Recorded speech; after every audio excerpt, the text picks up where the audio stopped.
ainda rogou por nós. Então, supor, meus irmãos, que Jesus tenha renegado sua mãe, é uma coisa... Ele aproveitou daquele momento, pedagogicamente. Ela estava junto com os irmãos, com os filhos, né, de José. Então, ele aproveitou, ele não ia dizer assim, ela eu sei, mas eles eu não sei quem são. Não, ele aproveitou-se do momento e generalizou o ensinamento.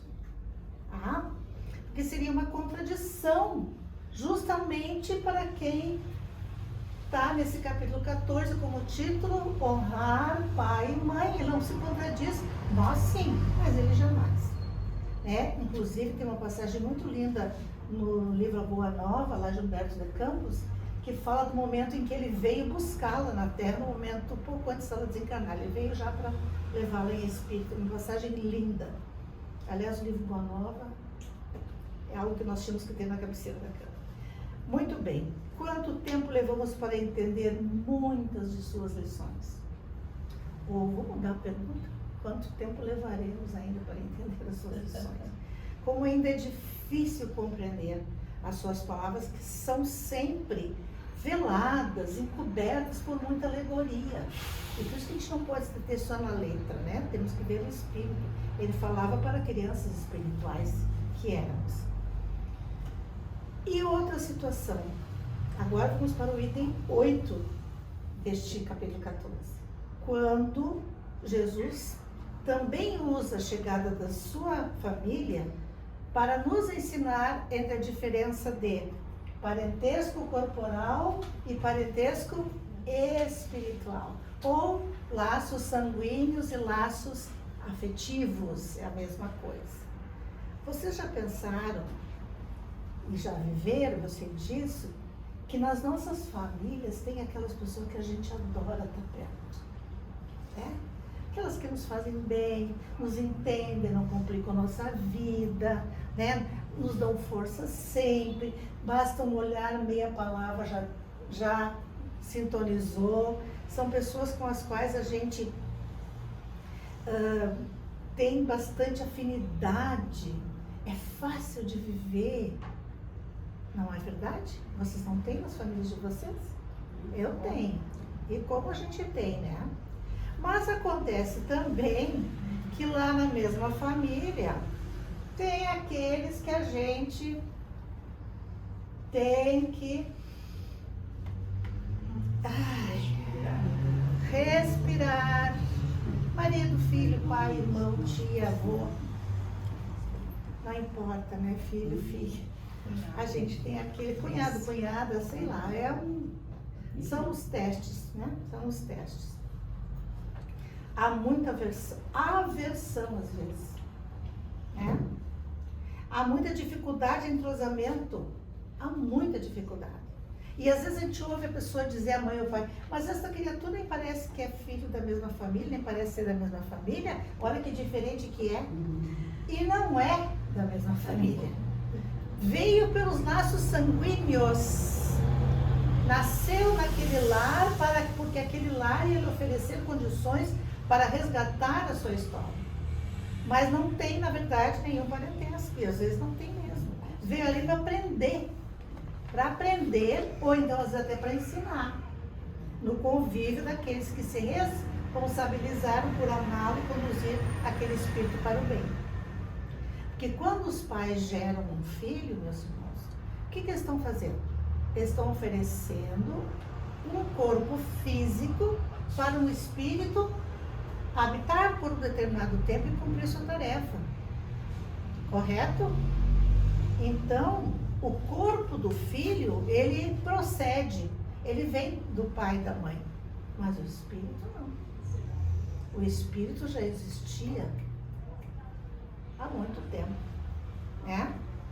Muito antes da formação daquele corpo. E os pais, ao receber este espírito como filho, têm a missão de auxiliar no desenvolvimento intelectual e moral dessa criatura para fazê-lo progredir, independente da relação que se estabeleça, de amor ou de ódio. Os pais vieram primeiro, eles têm que compreender mais. É pesado? É. Certa feita, conversando com um senhor que até já desencarnou, e ele comentou que uma pessoa chegou e disse assim: seu fulano, não aguento mais carregar todo mundo nas costas, né? Eu estou sempre ajudando, essa família só me dá problema. É aqui. E eles que deixou a pessoa falar, depois respondeu: mas não é muito melhor ajudar do que ser ajudado? Então, as dificuldades entre filhos e pais, como os pais aceitaram na espiritualidade, como o filho também aceitou vir naquela relação, todos têm responsabilidade por essa relação se dar certo. Mas quem mais tem são os pais. Tá? Por isso que a gente sempre faz mais esforços, né? Não são os pais e as mães que vão relevando e vão conduzindo, sempre desculpando, ajeitando, porque a gente sabe que é nosso compromisso. Se o filho vai ser ingrato ou não vai, é outra história, problema dele, né? E como nós não nos lembramos do passado, graças a Deus, e tampouco temos consciência do que foi que nós programamos para a família que se formou aqui, porque não foi o acaso que nos juntou, assim como não foi o acaso que nós nos encontramos, nós nunca nos encontramos, nós sempre nos reencontramos. As pessoas que entram na nossa vida, as que ficam, as que saem, ficam um pouco tempo, saem, não são encontros, são reencontros de almas. Vieram por um tempo determinado para cumprir determinada tarefa, né? E na família, a gente não sabe o que organizou antes, o que programou, e aí, o que nós temos que fazer? Nos esforçar para termos êxito na tarefa que nós mesmos programamos. Não sabemos quais os laços que unem e o que viemos fazer juntos. Só sabemos que aqueles que nós encontramos numa mesma família são frequentemente espíritos simpáticos. Porque também a gente não odeia, não tem aversão por todo mundo, né? A gente tem por alguns. Ou alguns por nós também, né? Porque não somos anjos, claro. Tá? Por que eles são mais simpáticos? Porque já viveram conosco em outras vidas, né? Em outras encarnações.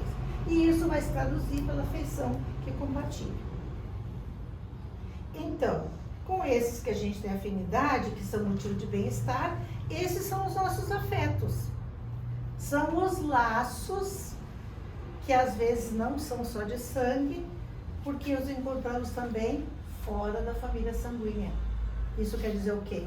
Que esses laços afetivos, essa gente boa, essa gente que a gente quer estar perto, a gente ama, a gente gosta, não está necessariamente dentro da família sanguínea, está fora dela. Aquele amigo que vem, aquele que te ouve, aquele que te apoia, aquele que te auxilia, né? São espíritos simpáticos. Embora não partilhem o mesmo sangue, mas nós temos para com eles uma afinidade muito grande. E o sentido contrário também se dá, porque é difícil viver dentro da mesma casa com quem a gente não tolera, ou com quem não nos tolera, né? E às vezes a melhor solução, e acontece com frequência, é que quando aquela criatura, ou a gente, quando não se dá bem, a gente se afasta daquele lar. Cresce, não quando criança, naturalmente, né? Depois de adulto, acaba...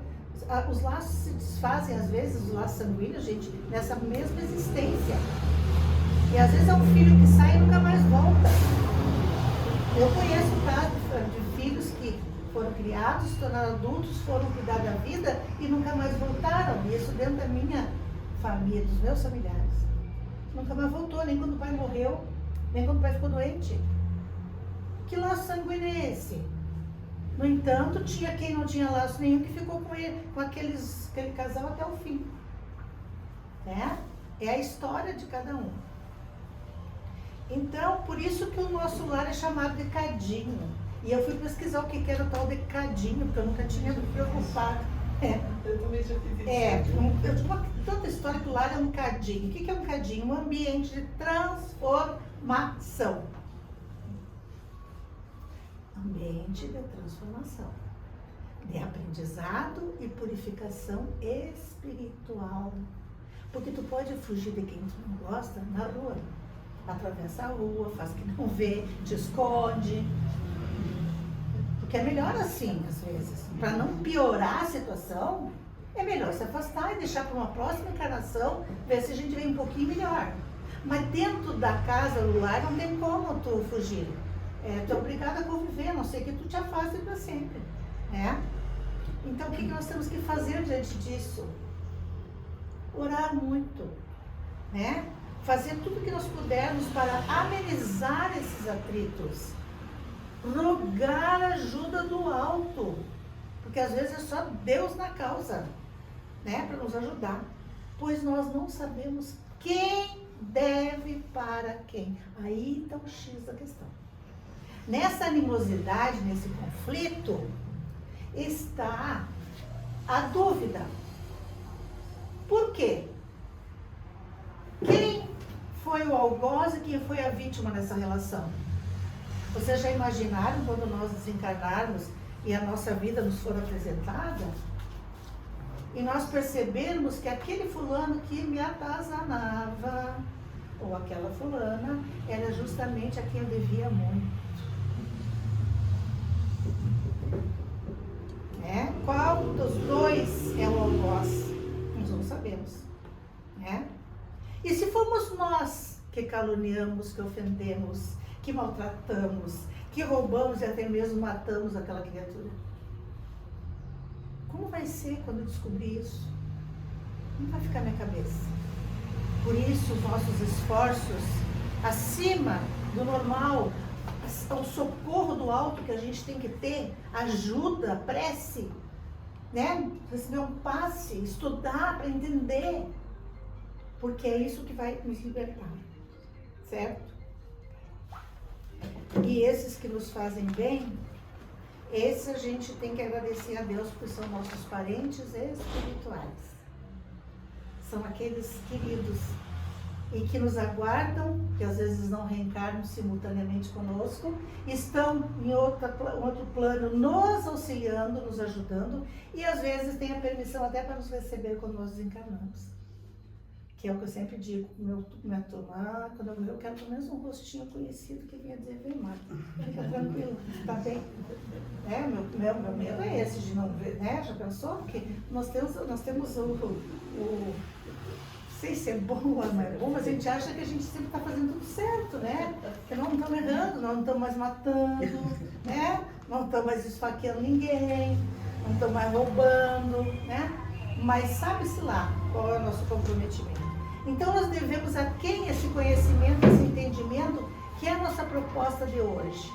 É o Evangelho, é o Espiritismo que vem nos dizer essas coisas. O Espiritismo é que vem nos esclarecer, né? Que uma vez criados por Deus, a vida é eterna, nós nunca mais vamos desaparecer, somos imortais, né? E que os laços da matéria não determinam necessariamente os laços espirituais. Então não sintam culpa, não se sintam mal por às vezes amar mais um estranho, um vizinho, um amigo, do que amar um irmão, uma irmã, um parente. Ali estão os nossos laços espirituais. E qual que é assim quando Jesus falou: eis minha mãe e meus irmãos, isto é, a família pelos laços do Espírito, as afinidades espirituais. E cuja única condição para nós mantermos isso é fazer a vontade de Deus Pai que está no céu. Ou seja, Ele está onde? O céu é um lugar até restrito, né? Ele está acima de tudo e de todos, nos conduzindo e cuidando através do quê? Das suas leis perfeitas. Que nós não sabemos, toda vez que nós nos afastamos da lei de Deus, que está aqui na nossa consciência, que ela mesma nos acusa, nós vamos sofrer. Então, finalizando, que temos uma bela atropelada aqui, mas estamos satisfeitos. Eu posso dizer com todo carinho para vocês agora, meus irmãos, muito obrigada por terem ouvido. Muito obrigada. Muito obrigada. Nós que agradecemos.